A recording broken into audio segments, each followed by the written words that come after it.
ഭർത്താക്കന്മാരെ വരച്ച വരെ നിർത്തുന്ന ചില പെണ്ണുങ്ങളുണ്ട്. ഭർത്താക്കന്മാരെ ചീത്ത വിളിക്കുന്ന പെണ്ണുങ്ങളുണ്ട്. നിങ്ങൾ ആദിക്കാട്ട് കുളങ്ങര വയല് പറഞ്ഞപ്പോൾ പറഞ്ഞു, റസൂലുള്ളാഹി തങ്ങൾ പറഞ്ഞു, ഭർത്താവിൻ്റെ കടമയാ ഭാര്യയുടെ മുഖത്തടിക്കാൻ പാടില്ല, ഭാര്യയെ ചീത്ത വിളിക്കാൻ പാടില്ല എന്ന് നബിയുനാ റസൂലുള്ളാഹി. ഭർത്താവിൻ്റെ ബാധ്യതയാണ് ഭാര്യയുടെ മുഖത്തടിക്കരുത്, ഭർത്താവിനെ ചീത്ത വിളിക്കരുത്. ആ വയല് കേട്ട ചെറുപ്പക്കാരനാണെന്ന് തോന്നുന്നു. എന്നോട് പറഞ്ഞു, ഉസ്താദ് ഇവിടെ പെണ്ണുങ്ങൾ തിരിച്ചു വിളിക്കണ വിളി വല്ലാത്ത വിളിയാ, ഒന്ന് പറഞ്ഞേക്കണേ. വിളിച്ചോ, പെണ്ണുങ്ങളൊക്കെ വിളിച്ചോ, നല്ലതുപോലെ വിളിച്ചോ. അവസാനം ഒരു വിളി വിളിക്കേണ്ടി വരും. അള്ളാഹു കാക്കുമാറാകട്ടെ, അള്ളാഹു കാക്കുമാറാകട്ടെ. സാരമായി തള്ളിക്കളയാനല്ല എൻ്റെ പ്രിയപ്പെട്ടവർ. ഞാൻ പെണ്ണുങ്ങളെ ഒന്നും പറയൂല, ഞാൻ പെണ്ണുങ്ങളെ ഒന്നും പറയൂല. ആ പെണ്ണിന്റെ ഭർത്താവ് ആണാന്ന് പറഞ്ഞ് നടക്കുന്നില്ല, അവനെ കുറിച്ച് ആലോചിക്കുക. എൻ്റെ പ്രിയപ്പെട്ടവരെ, റസൂലുള്ളാഹി സ്വല്ലല്ലാഹു അലൈഹി വസല്ലമ തങ്ങൾ പറഞ്ഞു, സലാസത്തുൻ ലാ യദ്ഖുലൂനൽ ജന്നതി അബദ, ഒരു കാലത്തും സ്വർഗ്ഗത്തിൽ കടക്കാത്ത 3 ഭർത്താക്കന്മാരുണ്ടെന്ന് നബി മുഹമ്മദ് മുസ്തഫ. ഉറക്കെ നബി മുഹമ്മദ് മുസ്തഫ. ഒരു കാലത്തും അള്ളാഹിന്റെ സ്വർഗ്ഗത്തിൽ കിടക്കാത്ത 3 ഭർത്താക്കന്മാരുണ്ട്. അള്ളാഹു കാക്കുമാറാകട്ടെ. ഉറക്കപ്പറ, അള്ളാഹു കാക്കുമാറാകട്ടെ. ഈ കള്ളുകുടിയനല്ലെന്ന്, പലിശ തിന്നുന്നവനല്ല, വ്യഭിചരിച്ച് നടക്കുന്നവനല്ല. അള്ളാഹു കാക്കുമാറാകട്ടെ. ആരാ 3 ഭർത്താക്കന്മാരെന്നറിയോ? അള്ളാന്റെ റസൂല് പറഞ്ഞു, സലാസത്തുൻ ലാ യദ്ഖുലൂനൽ ജന്നതി അബദ, ഒരു കാലത്തും സ്വർഗ്ഗത്തിൽ കിടക്കാത്ത 3 ഭർത്താക്കന്മാർ. അള്ളാഹു കാക്കുമാറാകട്ടെ. ആ കൂട്ടത്തിൽ നിന്റെ പേരുണ്ടോന്ന് അറിയണോ? അറിയണോ? നീ ഉണ്ടോന്ന് അറിയണോ? താല്പര്യമുള്ളവരെന്ന് കൈവക്കിക്കേ. എന്തേ വാപ്പാ, ഇപ്പൊ തന്നെ ഉറപ്പിച്ചോ? നീ വെക്കണില്ല. ആ 3 വിഭാഗത്തിൽ ഒരു വിഭാഗം ആരെന്നറിയോ? ഭാര്യയുടെ അടിമയായിട്ട് കഴിയുന്ന ഭർത്താവാണെന്ന് നബിയുനാ റസൂലുള്ളാഹി. ഏത് ഭർത്താവ്? റക്കപ്പറ. നമ്മുടെ നാട്ടിൽ, എൻ്റെ നാട്ടിൽ പറയും പെൺകോന്തൻ. ഇവിടെ എന്ത് പറയുമെന്ന് എനിക്കറിയില്ല. എൻ്റെ ലൈവ് ഉണ്ടോടാ വാഴത്? ഇവിടെ നാട്ടിൽ പെണ്ണടിമ. പെണ്ണും പിള്ള പറഞ്ഞ ഇങ്ങോട്ട് വാന്ന് പറഞ്ഞാൽ അങ്ങോട്ട് പോയി, യന്ത്രവാ, ചലിക്കൂല അങ്ങോട്ടും ഇങ്ങോട്ടും. ഭാര്യയുടെ അടിമയായിട്ട് കഴിയുന്ന ഭർത്താവ്. അള്ളാഹു കാക്കുമാറാകട്ടെ. ചില ഭർത്താക്കന്മാരെ കണ്ടാ വിചാരിക്കും ഇവനെ കെട്ടിയത് അവളാണെന്ന വിചാരം. പെണ്ണ് കെട്ടിയത് ആരാ? ഭർത്താവിനെ ഞാൻ കെട്ടി. അങ്ങനെ ചില പെണ്ണുങ്ങൾ. അള്ളാഹു ആലം, അള്ളാഹു ഈമാൻ തരുമാറാകട്ടെ. എൻ്റെ ചെറുപ്പക്കാരാ, ഉസ്താദെ ഞാൻ പറഞ്ഞ അവള് കേൾക്കൂല. ഉസ്താദെ നാണമില്ലേ വാപ്പ നിനക്കിത് പറയാൻ? നാണമില്ലേ? നീ കെട്ടിയ നീ ചെലവിന് കൊടുക്കണം. നിന്റെ പെണ്ണും പിള്ളയെ നിരക്ക് നിർത്താൻ കഴിയുന്നില്ലെങ്കിൽ പിന്നെ എന്തിനാ നീ ഭർത്താവ് എന്ന് പറഞ്ഞ് നടക്കണേ? അല്ലേ? അള്ളാഹു നമുക്ക് ഈമാൻ തരുമാറാകട്ടെ. തല്ലണോന്നല്ല ഞാൻ പറഞ്ഞത്. വയല് കഴിഞ്ഞിട്ട് പള്ളി വന്നാ ഇശാ നിസ്കാരം കഴിഞ്ഞിട്ട് പോകും. അല്ലാഹ് അസറിന് വന്നതാ. അസറിന് വന്നാ പിന്നെ പടച്ചവൻ അസർ മുതൽ മഗ്രിബ് വരെ പള്ളിയിൽ സലാത്തും പറഞ്ഞ് മഗ്രിബ് നിസ്കാരം കഴിഞ്ഞ് ഖുർആൻ ഓതി ഹദ്ദാദ് ഓതി ഇശായി നിസ്കാരം കഴിഞ്ഞിട്ട് വീട്ടിൽ പോണ. പോകുമ്പോ അല്ലാ, കാലിന്റെ മോളിൽ കാലും കെറ്റിയിട്ട് ടിവിയുടെ ഫ്രണ്ടിൽ ഇരിക്കുക ആമിന, രാജാവ് റാണി ഇരിക്കണ പോലെ. ഈ മനുഷ്യൻ കേറി ഇങ്ങനെ മിണ്ടാതല്ലാ പോയി അങ്ങ് മിണ്ടാ പോവാ. അള്ളാഹു വെറുതെ വിടത്തില്ല എന്ന് നബിയുനാ റസൂലുള്ളാഹി. എടുത്തിട്ട് ഒറ്റ ഏറി ടി വി അസ്സലാമു അലൈക്കും കഴിഞ്ഞു. ഭാര്യയോട് പറയണം, ഇത് കാണരുത്, ഇത് കാണരുത്. കാണരുതെന്ന് പറഞ്ഞാൽ കാണരുത്, അത്ര തന്നെ. എടുത്ത് കളയണം എന്ന് നീ ഉസ്താദിൻ്റെ അടുക്ക പോയിട്ട് പറയല്ലോ, ഉസ്താദെ വീട്ടിൽ സമാധാനമല്ലോ ഉസ്താദെ, കന്നിമൂലയ്ക്ക് എന്തോ കുഴപ്പം? കന്നിയുടെ മൂലയ്ക്കല്ല കുഴപ്പം, പറയണില്ല. കന്നിമൂല നിന്റെ വീട്ടിനകത്ത് ഒരു കാലത്തും ബർക്കത്ത് എങ്ങനെ ഉണ്ടാകാനാ? ആ ശൈത്താൻ പെട്ടി എടുത്ത് കള, ബർക്കത്തുണ്ടാകും നിന്റെ വീട്ടിൽ. അള്ളാഹു ഈമാൻ തരുമാറാകട്ടെ. എടുത്ത് കളയണം. ഇസ്ലാം പറയുന്നില്ല നീ പറയുന്നത് അനുസരിക്കാത്ത ഭാര്യയ്ക്ക് ചെലവിന് കൊടുക്കാൻ ഒരു ദീനും പറയുന്നില്ല. നീ പറയുന്നത് കാണണ്ടെന്ന് പറഞ്ഞാൽ കാണും. 5 നയാ പൈസ നീ ചെലവിന് കൊടുക്കണ്ട. അള്ളാഹു ഈമാൻ തരുമാറാകട്ടെ. ഭർത്താവ് പറയുന്നത് അനുസരിക്കാത്ത ഭാര്യയ്ക്ക് ചെലവിന് കൊടുക്കാൻ ഇസ്ലാം പഠിപ്പിക്കുന്നില്ല. അള്ളാഹു ഈമാൻ തരുമാറാകട്ടെ. ഭാര്യയെ തല്ലണോന്ന് ഞാൻ പറയില്ല. റസൂലുള്ളാഹി തങ്ങൾ പറഞ്ഞു, നിങ്ങളുടെ ഭാര്യയെ നിങ്ങൾ തല്ലാൻ പാടില്ല. റസൂലുള്ളാഹി തല്ലിയിട്ടുമില്ല. അള്ളാഹു നമുക്ക് ഈമാൻ തരുമാറാകട്ടെ. എന്നാൽ ചില സമയത്ത് പെണ്ണുങ്ങൾ താതാന്ന് പറഞ്ഞ് പുറകെ നടക്കും. കൊടുക്കാതിരിക്കാൻ പറ്റുമോ? എൻ്റെ പ്രിയപ്പെട്ടവരോട് പറയുന്നത്, ഭാര്യ പെണ്ണുങ്ങൾക്ക് പെട്ടെന്ന് ദേഷ്യം വരും. പെണ്ണുങ്ങൾക്ക് ദേഷ്യമുണ്ടായ ആണുങ്ങൾ മിണ്ടാതിരിക്കല ഏറ്റവും നല്ലത്. ഭർത്താക്കന്മാര് മിണ്ടരുത്, സംസാരിക്കാതിരിക്കുക. കാരണം എന്തേ, നീ എന്തെങ്കിലും സംസാരിച്ചാൽ അവൾ അതിന് മറുപടി പറയും. നീ അതിന് മറുപടി പറയുമ്പോൾ അവൾ വീണ്ടും പറയും തറതല. അവസാനം പറഞ്ഞ് പിന്നെ പറച്ചിലൊന്നുമില്ല, പെടലിക്കൊന്ന് കൊടുക്കും. കൊണ്ട മേടിച്ചോണ്ട് എങ്ങും പോയിരിക്കില്ല, പിന്നെയും താതാന്ന് പറഞ്ഞ് പുറകെ നടക്കും. നമ്മൾ പിന്നെ വാരിക്കോരി അങ്ങോട്ട് കൊടുക്കും. കുറച്ച് കഴിയുമ്പോൾ അവൾ പെട്ടി എടുത്തോണ്ട് വീട്ടിൽ പോകും, അവിടെ നിന്ന് പോലീസ് സ്റ്റേഷനിൽ പോകും. അവസാനം നിനക്കെതിരെ കേസ് കൊടുക്കും. നീ അകത്ത് പോയി ഉണ്ട തിന്നേണ്ടി വരും. അള്ളാഹു കാക്കമാറാകട്ടെ. അപ്പൊ ഏറ്റവും നല്ലത് എന്താ? മിണ്ടാതിരിക്കുക. ഏറ്റവും നല്ലതെന്താ? ഭാര്യയ്ക്ക് ദേഷ്യമുണ്ടെന്നറിഞ്ഞാൽ ഭർത്താവ് മിണ്ടാതിരിക്കുക. പെങ്ങന്മാരോട് പറയാനുള്ളത്, നിന്റെ മച്ചായിക്ക് ദേഷ്യമാണെന്നറിഞ്ഞാൽ നീ ശരീരത്തിന് നല്ലത് ഒളിച്ചിരിക്കല, എവിടെയെങ്കിലും കയറി. ഭർത്താവിന് ദേഷ്യമാണെന്നറിഞ്ഞാൽ അൽഹംദുലില്ലാ മിണ്ടാതെ അടുക്കളയിൽ എവിടെങ്കിലും പോയി മിണ്ടാതിരുന്നോണം. അത് തന്നെ നല്ലത്. അള്ളാഹു ഈമാൻ തരുമാറാകട്ടെ. പെണ്ണുങ്ങളെ തല്ലാൻ പാടില്ല പ്രവാചകൻ പറഞ്ഞു. പക്ഷേ 5 സമയങ്ങളിൽ പെണ്ണുങ്ങളെ തല്ലാമെന്നും ദീൻ പഠിപ്പിക്കുന്നുണ്ട്. അള്ളാഹു ഈമാൻ തരുമാറാകട്ടെ. 5 സമയങ്ങളിൽ പറ പെണ്ണുങ്ങളെ തല്ലാം. കേൾക്കണോ? 5 സമയം കേൾക്കണോ? താല്പര്യമുള്ളവരുന്ന് കൈവക്കിക്കേ. ഇന്നത്തോടുകൂടി തീരുമാനമായി. കുടുംബം കലക്കാൻ വന്നതേ യോജിപ്പിക്കാൻ വന്നേ. പക്ഷെ പഠിക്കണമല്ലോ, ഇൽമല്ലേ. സഹോദരിമാര് പഠിക്കണം. ഇത് നിങ്ങൾക്കല്ല, പെണ്ണുങ്ങൾക്കുള്ളതാ. എന്റെ സഹോദരിമാർക്ക് പറഞ്ഞു തരുന്നതാ. എന്തിനാന്നറിയാവോ? സൂക്ഷിക്കാൻ. ഒന്ന് എന്റെ പ്രിയപ്പെട്ട സഹോദരങ്ങളെ, ഭർത്താവിനുമായി ശാരീരികമായി ബന്ധപ്പെടുന്നതിന് വേണ്ടി സമ്മതിക്കാത്ത ഭാര്യ. കിടപ്പറയിൽ അവള് രോഗിയല്ല, ആരോഗ്യമുണ്ട്, അവൾക്ക് ഒരു രോഗവുമില്ല, അവള് നല്ല നിലയിൽ നിൽക്കാ. പക്ഷെ പാവപ്പെട്ടവൻ ഗൾഫിൽ നിന്ന് വന്ന ഒരു 2 കൊല്ലം കഴിഞ്ഞാ വന്നേ, ഇവള് പിണങ്ങി നടക്കാ. പാവപ്പെട്ടവൻ 3 4 ഇങ്ങനെ നടക്കാ, സഹകരിക്കുന്നില്ല. കിടപ്പറയിൽ തന്റെ ഭർത്താവിനോട് സഹകരിക്കാത്ത ഭാര്യ, അവളെ തല്ലാമെന്ന. അല്ലാഹു ഈമാൻ തരുമാറാകട്ടെ. എങ്ങനെ തല്ലണമെന്ന് ഞാൻ അവസാനം പറഞ്ഞുതരാം. അപ്പൊ 1 കിടപ്പറയിൽ സഹകരിക്കാത്ത ഭാര്യ. 2 ഭർത്താവിന്റെ അനുവാദമില്ലാതെ പുറത്തു പോകുന്നവള്. പോകണ്ടെന്ന് പറഞ്ഞാൽ പോകണ്ട, പിന്നെ പോയാ പിന്നെ നിനക്ക്. അല്ലാഹു ഈമാൻ തരുമാറാകട്ടെ. ഭർത്താവിന്റെ അനുവാദമില്ലാതെ പുറത്തു പോകുന്ന ഭാര്യ, അവൾക്ക് തല്ല് കൊടുക്കുന്നതിൽ കുഴപ്പമില്ല എന്നാ. 3 ഇങ്ങോട്ട് നോക്ക്. 3ാമത്തെ കാര്യം, നിസ്കരിക്കൂല, നല്ല ഉറക്ക. സുബൈക്ക് ബാങ്ക് വിളിച്ചു, ഭർത്താവ് എഴുന്നേറ്റ്, പെണ്ണെ ഐഷ എഴുന്നേറ്റ് നിസ്കരിക്കടി. ഈ മനുഷ്യൻ പള്ളിയിൽ പോയിട്ട് തിരിച്ചു വരുമ്പോ 6:30 6:45 ഓൾ അവിടെ തന്നെ കിടക്കുന്നുണ്ട്. ഒന്നും നോക്കണ്ട, ഒരു ബക്കറ്റ് വെള്ളം എടുത്തിട്ട് അൽഹംദുലില്ലാ ഒഴിച്ചോ. നിസ്കരിക്കാതെ നിസ്കാരം ഉപേക്ഷിക്കുന്ന ഭാര്യ, അവളെ തല്ലാം. അല്ലാഹു നമുക്ക് ഈമാൻ തരുമാറാകട്ടെ. 4 രണ്ടുപേരും കൂടെ രാത്രി ശാരീരികമായി ബന്ധപ്പെട്ടു. ഭർത്താവ് രാവിലെ എഴുന്നേറ്റ് കുളിച്ചു, പള്ളിയിൽ പോയി നിസ്കരിച്ചു, തിരിച്ചു വന്നപ്പോൾ ഇവിടെ അവിടെ തന്നെ കിടക്കുന്നുണ്ട്. വിളിച്ചു. അള്ളാഹു ചാടി എഴുന്നേറ്റ്, പടച്ചനിക്ക ചായ, ഓടിപ്പോയി അടുക്കളയിൽ പോയി ചായ ഇട്ട് തന്നു. ചായ കുടിച്ചുകൊണ്ടിരുന്നപ്പോൾ പറഞ്ഞു, സ്കൂളിൽ പോകാൻ സമയമായി, മക്കൾക്ക് നാസ്ത ഉണ്ടാക്കാൻ കയറി. മക്കളെ സ്കൂളിൽ വിട്ട് കഴിഞ്ഞപ്പോൾ നിനക്ക് കാപ്പി ഉണ്ടാക്കാൻ കയറി. കാപ്പി കുടിച്ചു, 10 മണിയായി. അടുത്ത മീൻ വെട്ടാൻ ഇറങ്ങി, പച്ചക്കറി റെഡിയാക്കാം. ഉച്ചയ്ക്ക് ഫുഡ് 1 2 കുളിക്കുന്നില്ല. ഒരു ദിവസമല്ല, എപ്പോൾ നോക്കിയാലും ഇങ്ങനെ തന്നെ.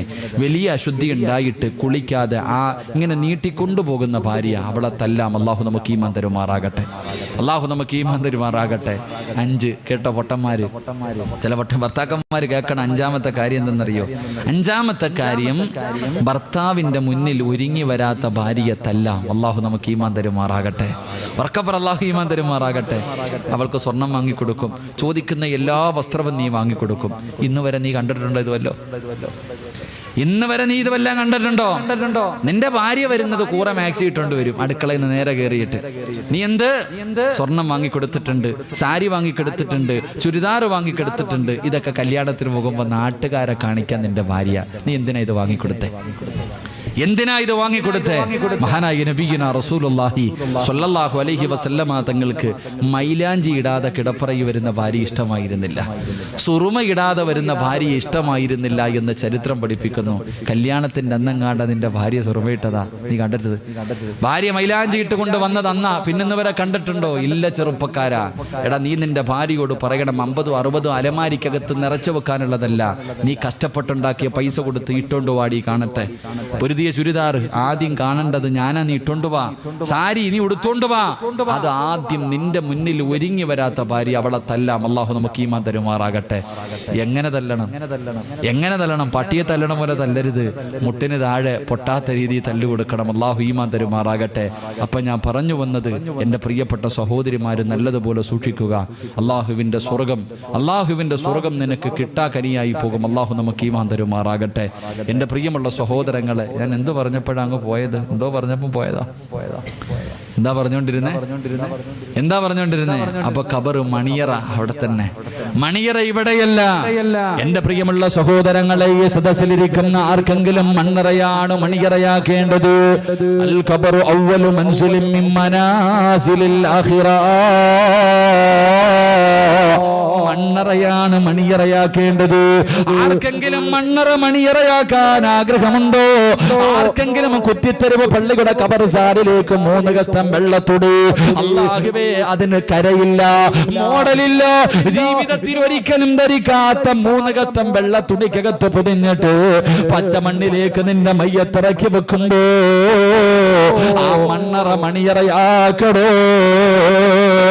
അല്ലാഹുവിന്റെ പ്രവാചകൻ അവിടെ പറയുകയാണ്, വിശുദ്ധമായ ഖുർആനിലെ ഒരേ ഒരു സൂറത്ത് അല്ലാഹുവിന്റെ റസൂല് പറയുകയാണ്, പരിശുദ്ധമായ ഖുർആനിലെ 30 ആയത്തുള്ള ഒരു ചെറിയ സൂറത്തുണ്ടല്ലോ, ആ സൂറത്ത് ഏതെങ്കിലും ഒരു മനുഷ്യൻ എല്ലാ ദിവസവും ഓതിയാ അവന്റെ മണ്ണറ അല്ലാഹു മണിയറയാക്കി കൊടുക്കുമെന്ന് നബി മുഹമ്മദ് മുസ്തഫ സല്ലല്ലാഹു അലൈഹി വസല്ലമ തങ്ങൾ പറയുന്നു. ഏത് സൂറത്താണെന്നറിയുമോ ചെറുപ്പക്കാരാ? നിന്റെ മണ്ണറ മണിയറയാക്കാ, നിന്റെ 6 അടി മണ്ണ സ്വർഗമാക്കാ. സ്വർഗത്തിന്റെ വിരിപ്പിന്റെ മുകളിൽ, സ്വർണ്ണത്തിന്റെ വിരിപ്പിന്റെ മുകളിൽ കാലിന്റെ ഭാഗത്ത് നിന്റെ ജീവിതത്തിലെ ഏറ്റവും വലിയ അഭിലാഷമായ സ്വർഗത്തിന്റെ കവാടം ഇങ്ങനെ തുറക്കുകയാ. എന്തിനാടാ പൊന്നുമോരെ? ഖബറിന്റെ അകത്ത് വരുന്ന മലക്കുകൾ പോലും നിന്നോട് പറയുന്നതെന്തെന്നറിയുമോ? ലംഘനവുമത്തില്ലാറോ, പുതുമണവാളൻ ഉറങ്ങുന്നത് പോലെ ഇതിനകത്ത് കിടന്നുറങ്ങടാ എന്ന് മലക്കുകൾ പറയുന്നത് കേൾക്കടോ ചെറുപ്പക്കാരാ. ഓതണ്ട സൂറത്ത് ഏതെന്നറിയുമോ? അല്ലാഹുവിന്റെ വിശുദ്ധമായ ഖുർആനിലെ സൂറത്തുൽ മുൽക്കുണ്ടല്ലോ. ബിസ്മില്ലാഹിർ റഹ്മാനിർ റഹീം. തബാറകല്ലദീ ബിയദിഹിൽ മുൽകു വഹുവ അലാ കുല്ലി ശൈഇൻ ഖദീർ. സൂറത്തുൽ മുൽക്കുണ്ടല്ലോ, തബാറകല്ലദീ എന്ന് പറയുന്ന തുടങ്ങുന്ന സൂറത്തുണ്ടല്ലോ. ഈ സൂറത്ത് ഏതെങ്കിലും മനുഷ്യൻ എല്ലാ ദിവസവും ഓതിയാ അവന്റെ മണ്ണറ അല്ലാഹു മണിയറയാക്കുമെന്ന് നബി മുഹമ്മദ് മുസ്തഫ സല്ലല്ലാഹു അലൈഹി വസല്ലമ തങ്ങൾ പറയുമ്പോ ഓതണ്ടതെപ്പോഴാണെന്നറിയുവോ വാപ്പാ? ഓതണ്ടതെപ്പോഴാണെന്നറിയുവോ പെങ്ങളേ?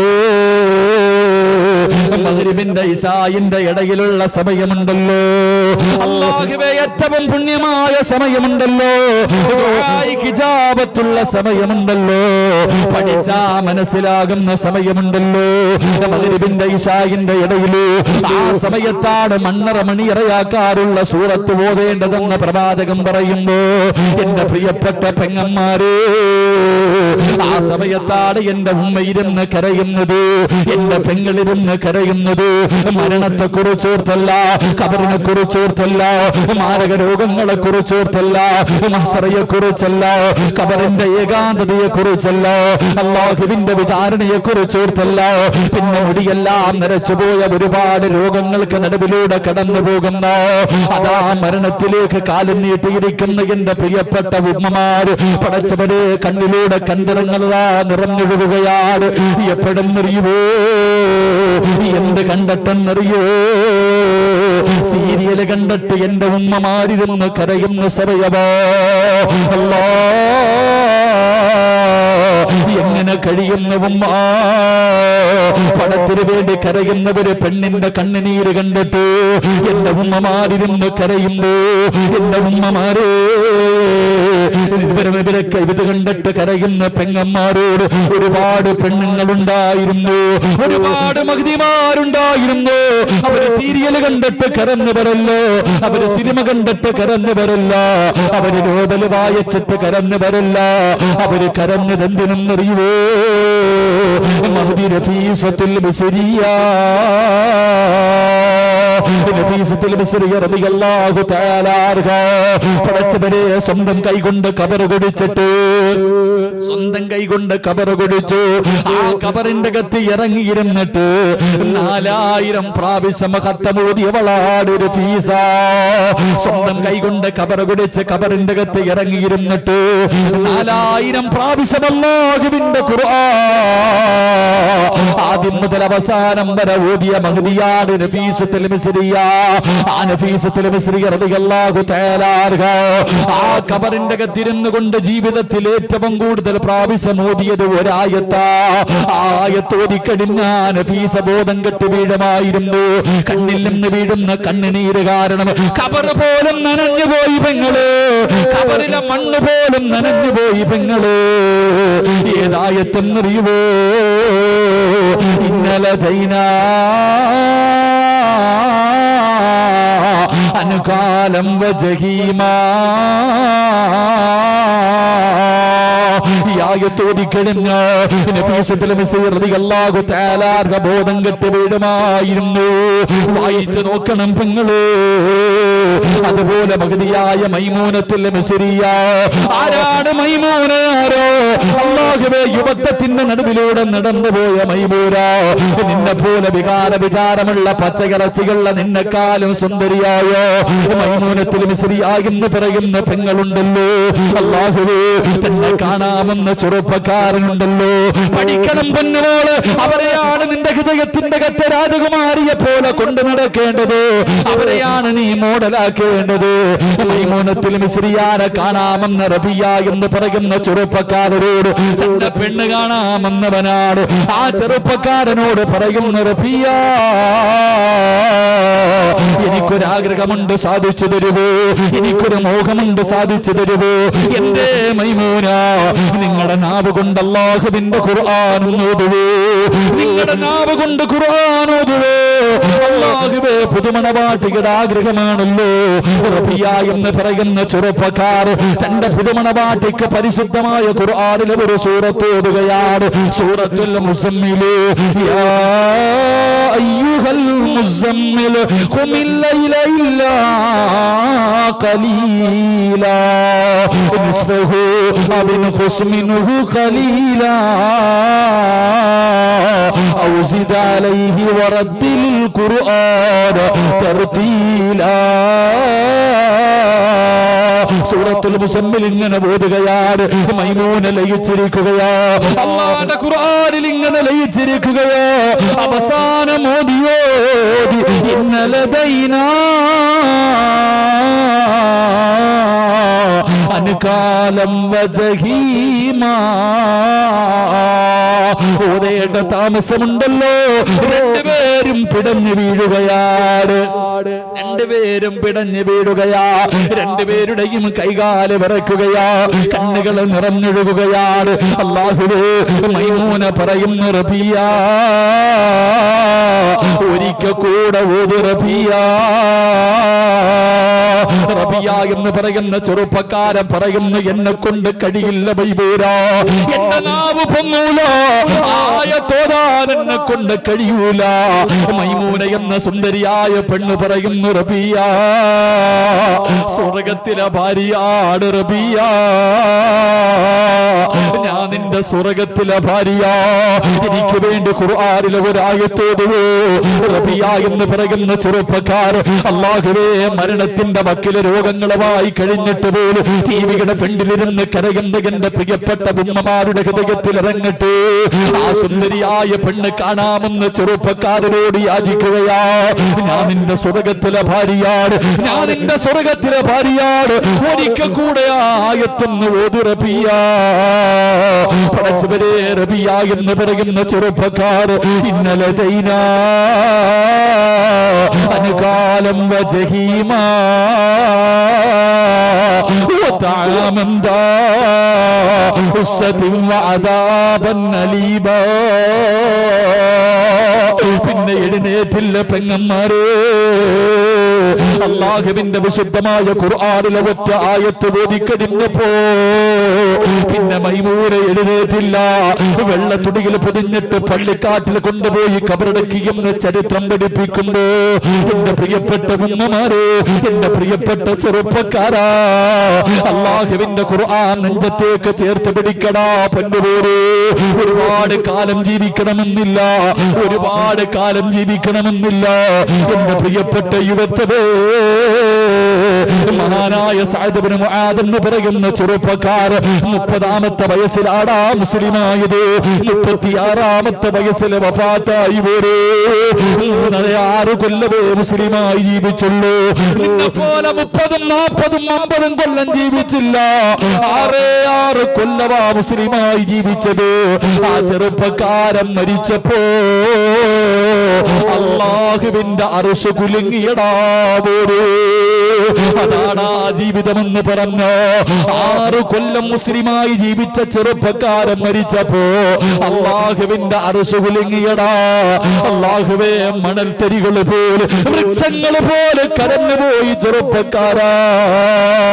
ആ ചെറുപ്പക്കാരന്റെ ജനാസ കൊണ്ടുപോകുമ്പോ ചുമന്നു കൊണ്ടുപോയ മലക്കുകൾ, ചുമന്നു കൊണ്ടുപോയ സ്വഹാബത്ത് റസൂലുള്ളാഹിനോട് പറഞ്ഞു, നബിയേ യാ റസൂലല്ലാഹ്, മയ്യത്തിന് ഭാരമില്ല നബിയേ. റസൂലുള്ള പറഞ്ഞ മറുപടി എന്തെന്നറിയോ? റസൂലുള്ള പറഞ്ഞ മറുപടി എന്തെന്നറിയോ? 6 കൊല്ലമേ ജീവിച്ചുള്ളൂ. ആ ചെറുപ്പക്കാരന്റെ ജനാസ കൊണ്ടുപോകുമ്പോ പ്രവാചകൻ പറഞ്ഞു, സഹാബാ, ചുമക്കുന്നത് മലക്കുകളാണ് സഹാബാ, മലക്കുകളാണ് മയ്യത്ത് ചുമന്നത്. റസൂലുള്ള തള്ളവിരൽ കുത്തികെട്ട് നടക്കുകയാ. എന്തേ നബിയേ? സ്ഥലമില്ല സഹാബാ, സ്ഥലമില്ല സഹാബാ. 70,000 മലക്കുകൾ ഇറങ്ങി വന്നു സഹാബാ, എനിക്ക് നടക്കാ സ്ഥലമില്ല സഹാബാ.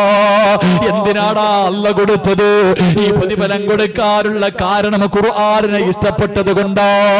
മോനെ, മഹാനായ സയ്യിദുനാ ഉസ്മാൻ ഇബ്നു അഫ്ഫാൻ റളിയല്ലാഹു തആല അൻഹു ഇന്നും മദീനയിലെ ജന്നത്തുൽ ബഖീൽ പോകുമ്പോൾ കാണാവടാ, ജന്നത്തുൽ ബഖീയുടെ മധ്യസ്ഥാനത്ത് നെഞ്ചു വിരിച്ച് കിടക്കുന്ന ഉസ്മാൻ തങ്ങളെ. മോനെ, വീടിന്റെ അകത്തിരുന്ന് ഖുർആൻ ഓതിക്കൊണ്ടിരിക്കുന്ന സമയത്താണ് ശത്രുക്കൾ വീടിന്റെ അകത്തേക്ക് കൊല്ലുന്നതിന് വേണ്ടി കടന്നു വരുന്നത്. ഉസ്മാൻ തങ്ങളുടെ പ്രിയപ്പെട്ട ഭാര്യ വീടിന്റെ മുന്നിൽ നിന്ന് തടയുകയാണ്. അവര് കൈവെട്ടി മുറിച്ചു, കാല് വെട്ടി മുറിച്ചു.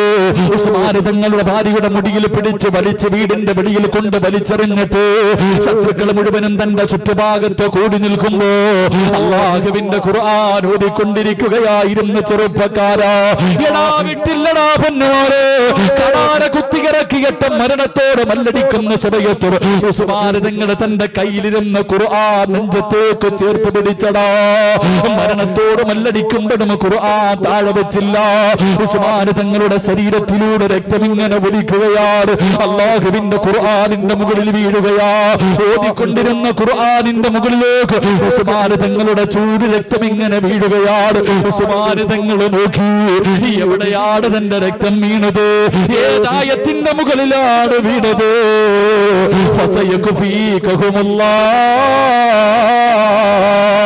ചെറുപ്പക്കാരാ, നെഞ്ചത്തോട് ചേർത്ത് പിടിക്കടാ പൊന്നുപോരെ. എന്റെ പ്രിയപ്പെട്ട വാപ്പമാരോട്, പ്രായം കുറെ ആയില്ലേ വാപ്പ, എപ്പോഴെവിടെ വെച്ചാണ് മരണം വരുന്നതെന്നറിയില്ലോ. എന്തേ ചിന്തിക്കാത്തത്? എന്തേ മനസ്സിലാക്കാത്തത്? എന്തേ നന്നാകാത്തത്? 40 കഴിഞ്ഞ ഇരട്ടിയല്ലേ ശിക്ഷ? 40 വയസ്സ് കഴിഞ്ഞ ഇരട്ടിയല്ലേ ശിക്ഷ? എന്റെ പ്രിയപ്പെട്ട വാപ്പമാരെ, മഹാനായ ഇബ്നു ഉമർ റളിയല്ലാഹു തആല അൻഹു, ഇബ്നു ഉമർ റളിയല്ലാഹു തആല അൻഹു തന്റെ കൂട്ടുകാരനായ ദാരിസ് റളിയല്ലാഹു തആല അൻഹു മരണത്തോട് മല്ലടിച്ചുകൊണ്ട് കിടക്കുകയാ. കടന്നു ചെന്നു. കൂട്ടുകാരൻ മരണത്തിന്റെ വേളയിൽ കിടന്ന് കരയുകയാണ്. അവിടെ ചോദിച്ചു, എന്തിനാ കരയുന്നത്, എന്തിനാ കരയുന്നത്? മരണത്തെ പേടിച്ചിട്ടാണോ, മരണത്തെ പേടിച്ചിട്ടാണോ? അവിടെ പറഞ്ഞ മറുപടി എന്തെന്നറിയുവോ കൂട്ടുകാരാ? ഞാൻ മരിച്ചു കഴിഞ്ഞ ഈ കാണുന്ന പായന്റെ കബറിന്റെ കത്ത് വെക്കടേ. കൂട്ടുകാരനോട് പറയുകയാ, മരണത്തിന്റെ വേളയിൽ കിടക്കുമ്പോ ദാരിസ് റളിയല്ലാഹു തആല അൻഹു തന്റെ കൂട്ടുകാരനോട് പറയുകയാണ്, ഞാൻ മരിച്ചു കഴിഞ്ഞ ഈ കീറിപ്പറഞ്ഞ പായന്റെ കബറിന്റെ കത്ത് വെക്കടേ. എന്തിനെന്ന് ചോദിക്കുമ്പോ അവിടെ പറയുന്നു, കൂട്ടുകാരാ, ഈ പായിക്കകത്തിരുന്നാ ഞാൻ നിസ്കരിച്ചത്, ഈ പായിക്കകത്തിരുന്നാണ് ഞാൻ ഇത്രയും കാലം നിസ്കരിച്ചത്. ഞാൻ കരയുന്നത് എന്തിനെന്നറിയോ? നാളെ മുതൽ എനിക്ക് നിസ്കരിക്കാൻ കഴിയില്ലല്ലോ അല്ലാ. നിസ്കരിക്കുമ്പോ കിട്ടുന്ന ഒരു ആനന്ദമുണ്ടല്ലോ, നിസ്കരിക്കുമ്പോ കിട്ടുന്ന ഒരു സുഖമുണ്ടല്ലോ. നാളെ മുതൽ എനിക്കിനി നിസ്കരിക്കാൻ കഴിയില്ലല്ലോ, ആനന്ദം എനിക്ക് കിട്ടില്ലല്ലോ. അതുകൊണ്ട് ഇത്രയും കാലം ഞാൻ ഈ പായിക്കകത്താണ് നിസ്കരിച്ചത്. അതുകൊണ്ട് എന്റെ കബറിന്റെ അകത്ത് ഈ പാവക്കടേ. എന്നിട്ട് കൂട്ടുകാരനോട് പറയുകയാണ്, ഈ ധരിച്ചിരിക്കുന്ന വസ്ത്രത്തോടുകൂടി വേണമെന്ന കഫൻ പൊതിയാ, ഈ ധരിച്ചിരിക്കുന്ന വസ്ത്രത്തോടുകൂടി വേണമെന്ന കഫൻ പൊതിയാ. കാരണം എന്തെന്നറിയുവോ എന്റെ ഉപ്പമാരേ? അവിടെ പറഞ്ഞ മറുപടി എന്തെന്നറിയുവോ? 8,000 പ്രാവശ്യം അല്ലാഹുവിന്റെ ഖുർആൻ ഓതിയപ്പോ ഞാൻ ധരിച്ചിരുന്ന വസ്ത്രമാ. 114 സൂറത്തുകള് 8,000 പ്രാവശ്യം ആദ്യം മുതൽ അവസാനം വരെ ഓതിയത് ഈ വസ്ത്രവും ധരിച്ചിട്ടാണ്. എന്റെ കണ്ണുനീര് വീണ വസ്ത്രമാ, എന്റെ കണ്ണീര് വീണ വസ്ത്രമാ. അതുകൊണ്ട് എന്റെ കഫൻ പൊതിയുമ്പോ ഈ ധരിച്ചിരിക്കുന്ന വസ്ത്രത്തോടുകൂടി വേണമെന്ന കഫൻ പൊതിയാ. മാനവരകൾ അവസാനമായി പറഞ്ഞതെന്തെന്നറിയുമോ? ഞാൻ മരിച്ചു കഴിഞ്ഞ ഈ വീടിന്റെ അകത്ത് ആ സഞ്ചിക്കത്തിരിക്കുന്ന ഗോതമ്പുണ്ടല്ലോ, ആ സഞ്ചിക്കകത്തിരിക്കുന്ന ഗോതമ്പുണ്ടല്ലോ, അതേതെങ്കിലും പാവങ്ങൾക്ക് കൊടുക്കട്, അതേതെങ്കിലും പാവങ്ങൾക്ക് കൊടുക്കട്. കാരണം എന്റെതെന്ന് പറയാൻ അതല്ലാതെ ഈ ദുനിയാവിലൊന്നുമില്ല. അതും കൂടെ സദഖ കൊടുക്കട് എന്ന് പറഞ്ഞിട്ട് എന്നല്ലാ ഞാനും നിങ്ങളും നമസ്കാരം കഴിഞ്ഞിട്ട് അവസാനം സുബ്ഹാനല്ലാഹ് അൽഹംദുലില്ലാഹ് അല്ലാഹു അക്ബർ ഈ ദിക്റുകൾ പറഞ്ഞിട്ട് പിന്നെ പറയുമല്ലോ ലാ ഇലാഹ ഇല്ലല്ലാഹ് പറയുമല്ലോ. ഇങ്ങനെ കൈകൊണ്ട് 10 പ്രാവശ്യം എണ്ണുമല്ലോ. മാനവറുകളെ കേറിക്കിടന്നു, മാനവറുകളെ കേറിക്കിടന്നു. അല്ലാ ഇങ്ങനെ എണ്ണിയടാ ചെറുപ്പക്കാരാ, വാപ്പമാരേ. ലാ ഇലാഹ ഇല്ലല്ലാഹ് എന്ന് പറഞ്ഞുകൊണ്ടിങ്ങനെ അതാ കൈകൊണ്ടിങ്ങനെ എണ്ണം പിടിക്കുകയാണ്. അവസാനം 10ാമത്തെ പ്രാവശ്യം ലാ ഇലാഹ ഇല്ലല്ലാഹ് എന്ന് പറഞ്ഞുകൊണ്ട് പിന്നെ അങ്ങ് കണ്ണടിച്ചു വാപ്പാ. അവിടത്തെ കണ്ണങ്ങടഞ്ഞു പോയി. മരണമെന്ന് പറഞ്ഞാൽ എങ്ങനെയാണ്? കൊതി തോന്നാറില്ലേ? പലരുടെയും ജനാസ കാണുമ്പോ കൊതി തോന്നാറില്ലേ? പടച്ചവനെ സമസ്ത എന്ന പടവൃക്ഷത്തിന്റെ പണ്ഡിതന്മാർ കൊതി തോന്നിയിട്ടുണ്ട് ചെറുപ്പക്കാരോ. അവരുടെയൊക്കെ ചരിത്രം വായിക്കുമ്പോ ശംസുല്ലമയെ കുറിച്ച്, കണ്ണിയത്ത് ഉസ്താദിനെ കുറിച്ച്, ചെറുശ്ശേരി ഉസ്താദിനെ കുറിച്ച്, കോയക്കുട്ടി ഉസ്താദിനെ കുറിച്ച്, അല്ലാഹു അല്ലാഹുവേ പറയുമ്പോ 1000 നാവാ പൊന്നുപോലെ എന്തൊരു മരണമായിരുന്നടാ ചെറുപ്പക്കാരാ. എത്ര പ്രാവശ്യമാ മയ്യത്ത് നിസ്കരിച്ചത്. നിസ്കാരം അല്ലാഹുവേ ഇനി നിസ്കരിക്കുന്നില്ല. ജനാസ കബറടക്കണമെന്ന് പറയുമ്പോ അല്ലാ പോകുന്ന സമയത്ത് അവസാന സുബഹിയുടെ ഭാഗിന്റെ ജവാബ് പറഞ്ഞു ലാ ഇലാഹ ഇല്ലല്ലാഹ്. അള്ളാന്റെ പള്ളിയിൽ നിന്ന് സുബഹി ബാങ്ക് വിളിക്കുമ്പോ അതിന്റെ ജവാബ് പറഞ്ഞിട്ട് കണ്ണടച്ച മഹാര പറക്കാൻ കഴിയോ? പടച്ചവരേ, ജീവിച്ചിരുന്ന കാലത്ത് കബർ കുടിച്ചിട്ട് കോയക്കുട്ടി ഉസ്താദിനെ മറക്കാൻ കഴിയോ? അല്ലാഹുവേ, പുഞ്ചിരിച്ചുകൊണ്ട് കിടന്ന ചെറുശ്ശേരി ഉസ്താദിനെ മറക്കാൻ കഴിയോ? എന്റെ പ്രിയപ്പെട്ട ചെറുപ്പക്കാരാ, പോകുമ്പോ കൊതിപ്പിച്ചിട്ട് പോണമടാ പൊന്നുമോരെ. കാണാ വരുന്നവര് കൊതിക്കണമടാ. നിന്റെ മയ്യത്ത് കാണുന്ന ഓരോ മനുഷ്യരും നീ മരിച്ചതുപോലെ മരിക്കാൻ കൊതിക്കണം. 40 പേര് പറയുന്ന 40 പേര് നല്ലത് പറയുന്നവരും മരണം കിട്ടാ ശരിക്ക് ചെറുപ്പക്കാരാ. എന്റെ വാപ്പ മരിച്ചത് വെള്ളിയാഴ്ച രാവിലാ, ഉമ്മ മരിച്ചത് റമളാൻ മാസത്തിലാ എന്ന് നെളിഞ്ഞുകൊണ്ട് പറഞ്ഞു നടന്നിട്ട് നിനക്കൊന്നും കിട്ടാറില്ല. നിന്റെ ഉപ്പ വെള്ളിയാഴ്ച രാവി മരിച്ച മനുഷ്യരെ സ്വർഗമുണ്ട്, നിനക്കൊന്നും കിട്ടാറില്ലോ. നിനക്കെന്തെങ്കിലും കിട്ടണമെങ്കിലോ നീയും ആ വാപ്പയുടെ മകനാകണം. വാപ്പ പോയതിനേക്കാളും നല്ലതുപോലെ വെള്ളിയാഴ്ച രാവിലെ ചുറ്റുഭാഗത്ത് നിൽക്കുന്നവർ മുഴുവനും കേൾക്ക ലാ ഇലാഹ ഇല്ലല്ലാഹ് എന്ന് പറഞ്ഞിട്ട് ചിരിച്ചോണ്ട് കിടക്കണം ചെറുപ്പക്കാരാ. കാണാ വരുന്നവര് പറയണത് അവന്റെ മുഖത്തെ പ്രകാശം കണ്ടോ, അവന്റെ മുഖത്തെ പുഞ്ചിരി കണ്ടോ. അവൻ ഉറങ്ങുകയാ. ജീവിച്ചിരുന്ന കാലം മുഴുവനും നിന്നെ കുറ്റം പറഞ്ഞവന് പറയണം മരിച്ചാൽ ഇവനെ പോലെ മരിക്കണം. അല്ലാഹുവേ, അങ്ങനെയുള്ള മരണം തരണമല്ലോ. അങ്ങനെയുള്ളവര് മരണം തരണമല്ലോ. അതുകൊണ്ട് എന്റെ പ്രിയമുള്ളവരോട്, നീ മരിക്കുന്ന സമയത്ത് ജിബ്രീൽ അലൈഹിസ്സലാമിന്റെ സാന്നിധ്യം നേടോ. നിന്റെ മരണവേദന അല്ലാഹു കുറച്ചു തരണോ. നിന്റെ ദാഹം മാറണോ. അതിനുള്ള വഴി പറഞ്ഞിട്ട് നമുക്ക് പിരിയാ. സംഘാടകർ നിങ്ങളുടെ മുന്നിലേക്ക് കടന്നു വരികയാ. എന്തിനാ പാവങ്ങൾക്ക് വേണ്ടിയാ. എഴുന്നേറ്റോടണമെങ്കിൽ ഓടാ, കൈകെട്ടിയിരിക്കണമെങ്കിൽ കൈകെട്ടിയിരിക്ക്. ഇല്ലെങ്കിൽ മനസ്സറിഞ്ഞുകൊണ്ടൊരു സദക്കയിട്ടോ. പ്രതിഫലമെന്ത് വാബുശിറൂ ബിൽ ജന്നാ. മരിക്കുന്ന സമയത്ത് കാണാമോരേ, ഈ കൊടുക്കുന്ന സദക്കയുടെ പ്രതിഫലമുണ്ടല്ലോ.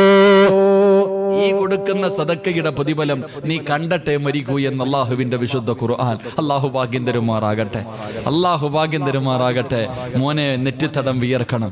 വെള്ളിയാഴ്ച രാവിൽ നെറ്റിത്തടം വിയർത്ത് മൂക്കിന്റെ ദ്വാരം വികസിച്ച് മുഖം പ്രകാശിക്കുന്ന രീതിയിൽ കാണാൻ വരുന്നവരുടെ മുഖത്ത് നോക്കി ചിരിച്ചുകൊണ്ട് കിടക്കണം. അല്ലാഹു ഭാഗ്യം തരുമാറാകട്ടെ.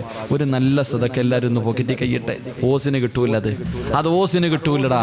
മനസ്സറിഞ്ഞിട്ട് കാണാൻ വരുന്നവന്റെ മുഖത്ത് നോക്കി ചിരിച്ചുകൊണ്ട് കിടക്കാൻ ഒരു നല്ല സദക്ക. സ്വല്ലല്ലാഹു അലാ മുഹമ്മദ്.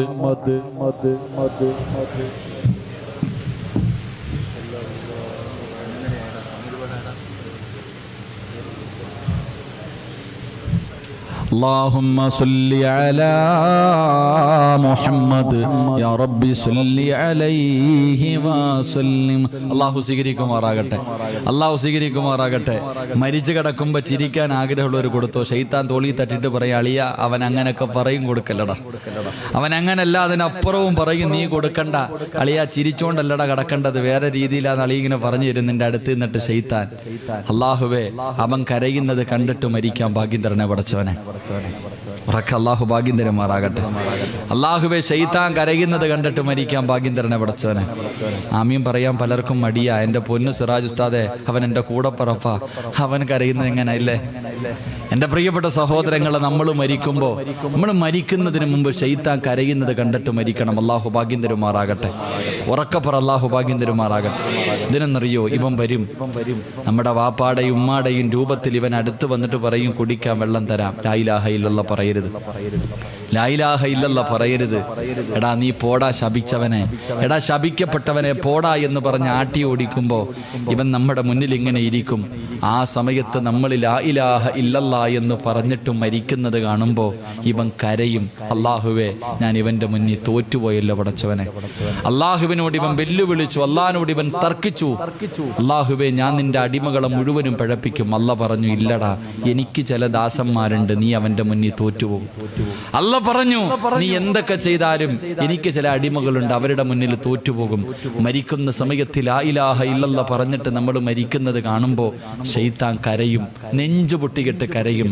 ഞാൻ ഇവന്റെ മുന്നിൽ തോറ്റുപോയല്ലോ എന്ന് ഓർത്തിട്ട് അള്ളാഹുവെ, അവനെ കരയിപ്പിച്ചിട്ട് മരിക്കാൻ ഭാഗ്യം തരണേ അല്ലാ. ഉറക്കെ അള്ളാഹു അവനെ കരയിപ്പിച്ചിട്ട് മരിക്കാൻ ഭാഗ്യം തരണേ പടച്ചവനെ. അള്ളാഹുവെ, നിന്റെ യഥാർത്ഥ അടിമകളിൽ ഞങ്ങളെ നീ പെടുത്തണേ റഹ്മാനെ. ഈ സദക്ക അതിനൊരു സബബാക്കണേ തമ്പുരാനെ. എൻ്റെ പ്രിയമുള്ള സഹോദരങ്ങളെ, 2 കാര്യം കൂടെ പറയണമെന്നുണ്ടായിരുന്നു. പക്ഷേ സമയം ഇപ്പം തന്നെ 11 മണിക്ക് നിർത്താമെന്ന് പറഞ്ഞു. ഇപ്പം 11:30 എൻ്റെ വാച്ച് കറക്റ്റായിട്ട് ഓടുന്നില്ല. അതുകൊണ്ടാണ് എൻ്റെ വാച്ചിലിപ്പോൾ 9:15 ആയതേ ഉള്ളൂ. എന്തോ പറ്റിയോ, അതിൻ്റെ സമയം തെറ്റിയെന്ന് തോന്നുന്നു. അതിൻ്റെ സമയം അടുത്തെന്ന് തോന്നുന്നതുകൊണ്ട് ഇൻഷാ അല്ലാഹ് 11:30 ഇൻഷാ അല്ലാഹ് നിങ്ങളെ ഞാൻ ഇരുത്തി ബുദ്ധിമുട്ടിക്കുന്നില്ല. അള്ളാഹു നമുക്ക് ഈമാൻ നൽകുമാറാകട്ടെ. അള്ളാഹു നമുക്ക് ഈമാൻ നൽകുമാറാകട്ടെ. എൻ്റെ പ്രിയമുള്ള സഹോദരങ്ങളെ, അള്ളാഹു സുബ്ഹാനഹു വ തആല നമ്മുടെ മുഖത്ത് കണ്ട ഈ പുഞ്ചിരി അള്ളാഹു മരിച്ചു കിടക്കുമ്പോഴും നിലനിർത്തി തരുമാറാകട്ടെ.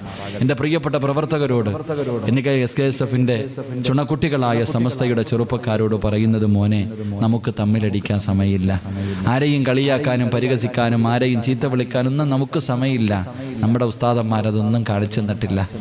നമ്മുടെ ഉസ്താദന്മാർ ആരെയും ചീത്ത വിളിക്കാൻ, തല്ലിയ കൊള്ളലല്ലാതെ തിരിച്ചു പറയാൻ ആരും ഒന്നും പറയണില്ല. ഒരാളെയും ചീത്ത വിളിക്കരുത്, ഒരാളെയും കുറ്റപ്പെടുത്തരുത്, ഒന്നിനും നിൽക്കണ്ട. നമ്മുടെ വഴി, നമ്മുടെ ജീവിതം കാണുമ്പോൾ നമ്മളിലേക്ക് ആൾക്കാരെടുക്കും. അല്ലാഹു ഭാഗ്യം തരുമാറാകട്ടെ. ചീത്തവിളികളും കളിയാക്കലും പരിഹാസങ്ങളും ഒക്കെ അതൊക്കെ ഇങ്ങനെ ഒരു എന്താ പറയുക, അതൊക്കെ ഒരു ഉത്തേജകമായി മുന്നോട്ട് പോകാനുള്ള ഒരു പ്രോത്സാഹനമായി കണ്ടുകൊണ്ടു. അല്ലാതെ വെറുതെ മറ്റുള്ള സംഘാടകർ പറഞ്ഞു, ഉസ്താദ് ഞങ്ങൾക്ക് സങ്കടമുണ്ട് പല കാര്യങ്ങളും, അതൊക്കെ അവരുടെ സങ്കടങ്ങൾ മാത്രമാക്കുക. എന്നിട്ട് എല്ലാവരുടെ മുന്നിലും അഭിമാനത്തോടു കൂടി പോരാടി ജീവിച്ച് കാണിക്കുക. അള്ളാഹു ഭാഗ്യം തരുമാറാകട്ടെ. ആരെയും കുറ്റപ്പെടുത്തണ്ട, ആരുടെ കാര്യത്തിലും ഇടപെടണ്ട. നല്ല നിലയിൽ എൻ്റെ പ്രവർത്തകരോട്, നമുക്കതിനൊന്നും സമയമില്ല. അള്ളാഹു ഈ ഉമ്മത്തിന് ഐക്യം നൽകി അനുഗ്രഹിക്കുമാറാകട്ടെ. പറമനുഷ്യന്മാർ, അള്ളാഹു ഈ ഉമ്മത്തിന് ഐക്യം നൽകുമാറാകട്ടെ. തമ്മിലടിച്ചും വഴക്കുണ്ടാക്കി നമുക്ക് പിരിഞ്ഞിക്കാൻ സമയമില്ല. എല്ലാവരും ഒരുമിക്കാൻ സമയമായി. അള്ളാഹു ഈ ഉമ്മത്തിനെ ഒരുമിപ്പിക്കുമാറാകട്ടെ. കാരണം ഒരുമിച്ചേ പറ്റൂ, വേറെ വഴിയില്ല ഉമ്മത്തിന്. കാരണം ലോകത്തിന്റെ അവസാനം അടുത്ത് വരുമ്പോൾ, ഞാൻ ഉദാഹരണം പറഞ്ഞാൽ, നമ്മൾ കുട്ടികളൊക്കെ വല്ലാതെ ചിന്തിക്കുന്നവരെ, ചങ്ങനാശ്ശേരിയിലടുത്ത് ഒരിക്കലും ഇങ്ങനെ ഒരു പള്ളി കിട്ടുന്ന, ഒരു ക്രിസ്ത്യാനിയുടെ പള്ളികൾ ഇങ്ങനെ കിട്ടുക. ഇപ്പം ആരോ പറഞ്ഞു കോടിക്കണക്കിന് രൂപ, 3 കോടിയോ 4 കോടി രൂപയുടെ പള്ളിയാണ് കിട്ടുന്നത്. ആരോ പറഞ്ഞു 3-4 കോടി രൂപയുടെ പള്ളിയാണ് കിട്ടുന്ന പറഞ്ഞപ്പോൾ കൂടെ വന്നൊരു ചെറുപ്പക്കാരൻ പറഞ്ഞു, കെട്ടട്ടെ ഉസ്താദെ, കുഴപ്പമൊന്നുമില്ല. കെട്ടട്ടെ, എല്ലാം നമ്മുടെ കയ്യിൽ വരാനുള്ളതല്ലേ. ആ ചെറിയ കുട്ടിയുടെ അഭിപ്രായമാണ്, കെട്ടട്ടെ ഉസ്താദ്, എല്ലാം നമ്മുടെ കയ്യിൽ വരാനുള്ളതല്ലേ. ഞാനപ്പോൾ അവനോട് ചോദിച്ചു, എന്താടാ നീ അങ്ങനെ പറഞ്ഞേ? അല്ല, ഈസാ നബി അലൈഹിസ്സലാം വരുമ്പോൾ ഇതൊക്കെ നമ്മുടെ കയ്യിൽ വരൂല്ലേ? അവന്റെ ദീർഘവീക്ഷണം അതായിരുന്നു. എൻ്റെ പ്രിയപ്പെട്ടവർ, അതുകൊണ്ട് ഐക്യം എന്നാൽ ഇപ്പം അത്യാവശ്യമാണ്. അൽഹംദുലില്ലാഹ്. അതുകൊണ്ട് എല്ലാവരും ഒത്തൊരുമയോടെ സ്നേഹത്തോടു കൂടി എല്ലാവരും അങ്ങോട്ടും ഇങ്ങോട്ടും പ്രവർത്തിക്കുക.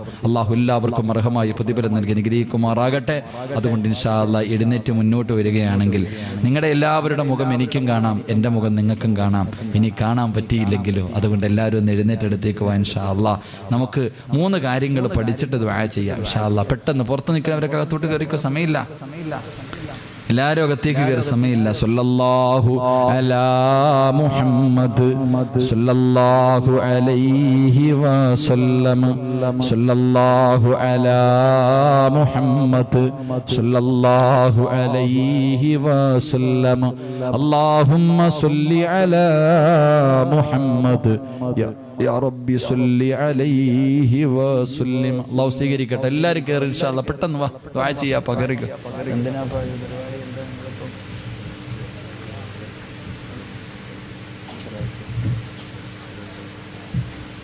അൽഹംദുലില്ലാഹ്.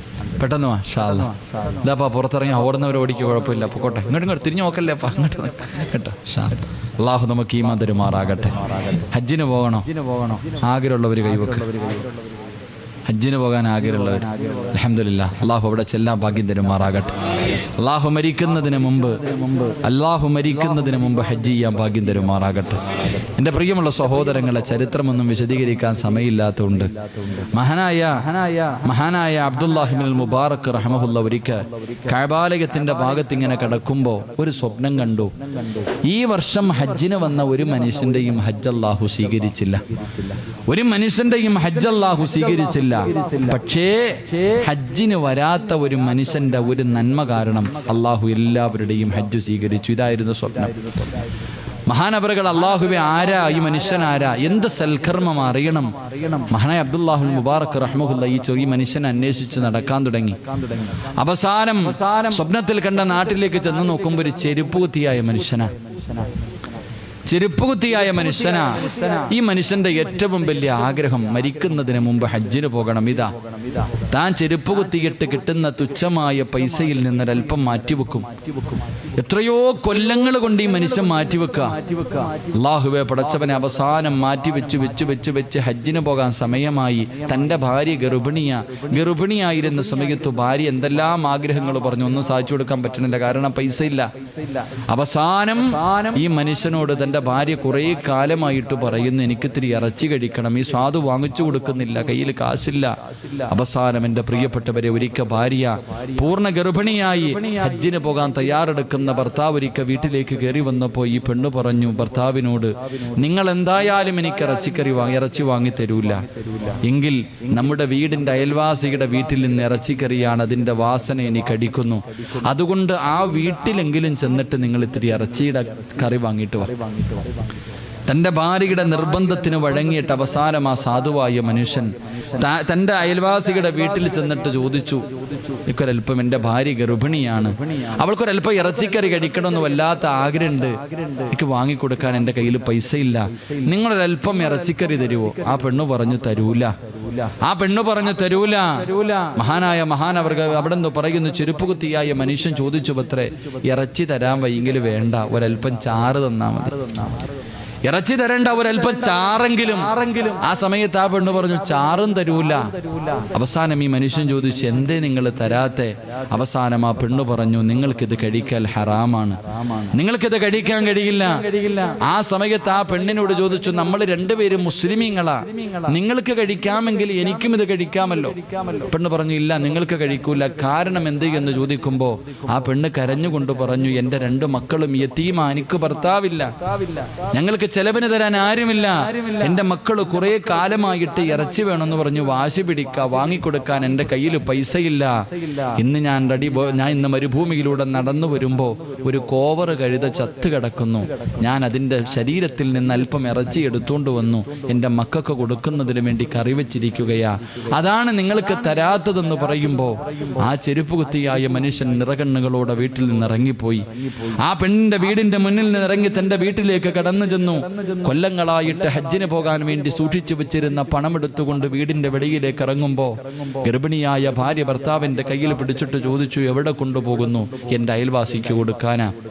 ഭാര്യ ചോദിച്ചു, എത്രയോ കൊല്ലം കൊണ്ട് നിങ്ങൾ ഉണ്ടാക്കിയതാ, നിങ്ങൾ ഹജ്ജിന് പോകാൻ വേണ്ടി വെച്ചിരുന്ന പൈസയല്ലേ, ഇതെന്തിനാ കൊടുക്കുന്നതെന്ന് ചോദിച്ചപ്പോ ആ ചെരുപ്പ് കുത്തിയായ മനുഷ്യൻ പറഞ്ഞു പത്രേ, എൻ്റെ വീടിന്റെ ചാരത്ത് യതീമായ 2 മക്കൾ കോവർ കഴുതയുടെ ഇറച്ചി തിന്നുന്നൊരവസ്ഥയിലെത്തിയിരിക്കുക. ഈ സമയത്ത് ഞാൻ അവരെ സഹായിക്കാതെ അള്ളാന്റെ കഅബാലയത്തിൽ പോയിട്ട് കാര്യമില്ല. ഞാൻ ഹജ്ജിന് പോകുന്നതിനേക്കാളും മഹത്വം ഈ പാവപ്പെട്ട കുടുംബത്തിനൊരു താങ്ങാവുക, ഒരു സഹായം ചെയ്യുക, അതാണ് ഏറ്റവും വലിയ ഹജ്ജ്. അള്ളാഹുവേ, ആ സഹോദരൻ അവസാനം ആ പണം കൊണ്ട് കൊടുത്തു എന്ന് ചരിത്രം പഠിപ്പിക്കുമ്പോൾ ആ ഒരു നന്മയുടെ പേരിലാണ് അള്ളാഹു ആ കൊല്ലത്തെ സർവ്വ ഹാജിമാരുടെയും ഹജ്ജ് സ്വീകരിച്ചത് എന്ന് ചരിത്രം പഠിപ്പിക്കുമ്പോൾ എൻ്റെ പ്രിയപ്പെട്ട സഹോദരങ്ങളെ, 2 പാവപ്പെട്ട കുടുംബത്തിന്, 2 പാവപ്പെട്ട രോഗികളായി കഴിയുന്ന ആരാരും സഹായിക്കാനില്ലാത്ത 2 കുടുംബത്തിന് 10,000 രൂപ വെച്ച് ഇവിടെ വെച്ച് സഹായം കൊടുക്കുന്നത് ഞാനും നിങ്ങളും കണ്ടതാ. അള്ളാഹു അത് ജാരിയായ സദക്കയായി സ്വീകരിക്കുമാറാകട്ടെ.